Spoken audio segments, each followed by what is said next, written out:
Taxi operator charged with teacher's murder commits suicide in custody.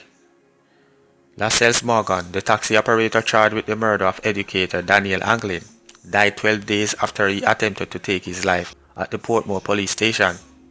On July 10, the 45-year-old convicted sex offender was charged with murder and kidnapping in relation to the death of Miss Anglin, who was a teacher at St. Peter Claver Primary and Infant School in St. Andrew. Acting Superintendent Michael Campbell, commanding officer for St. Catherine South, told the news that Mr. Morgan was found hanging in his cell on November 7, shortly after he had returned from the Clarendon Parish Court. The police officers rendered first aid and he was taken to the Spanish Town Hospital, where he was admitted.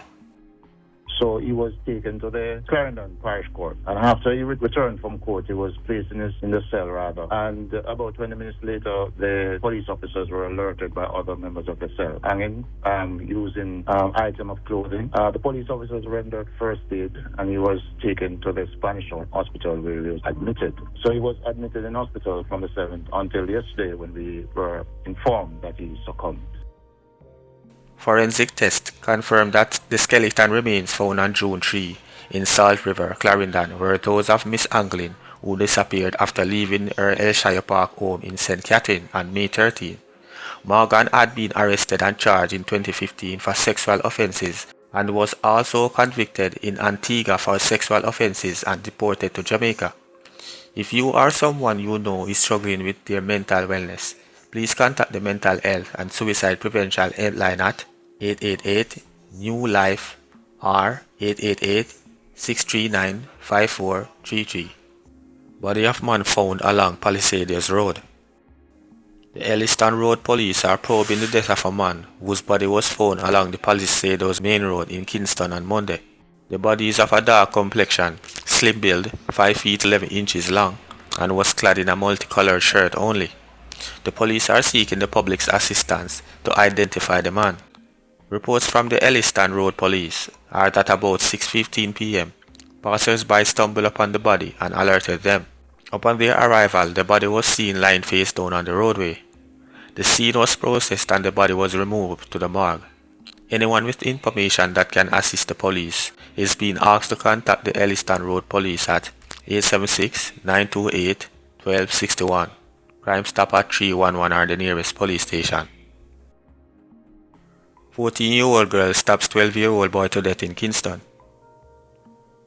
A 14-year-old girl fatally stabbed a 12-year-old boy in downtown Kingston on Tuesday.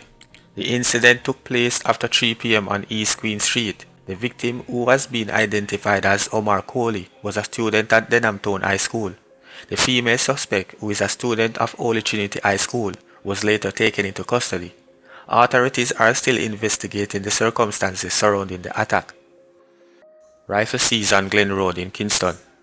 A team of officers assigned to the St. Andrew South Police Division seized 122 Diana G27 rifle during an operation on Glen Road, Kingston 13 yesterday. According to reports from the Hunts Bay Police, at about 5:40 p.m., lawmen were in the area when a premises was searched. During the search, the weapon was seen inside the roof. No one was arrested concerning the seizure. Another policeman charged with murder following Indicom probe. A police constable has been charged with murder and making use of a firearm to commit a felony, following an investigation into an off-duty shooting in 2022. East Constable Wavell Phillips. Constable Phillips was charged on November 18, 2024, when he appeared before the St. James Parish Court. The charges stem from the fatal shooting of 33-year-old Padmar Beadle on May 13, 2022, at a bar on Jarrett Street in Montego Bay, St. James.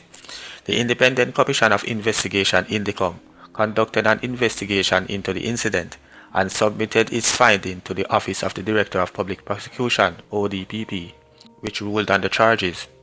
Constable Phillips was taken into custody upon his return to Jamaica 7 months after the ODPP's ruling. He has been granted bail in the sum of $400,000 with reporting conditions. The case is set to return to court on November 4.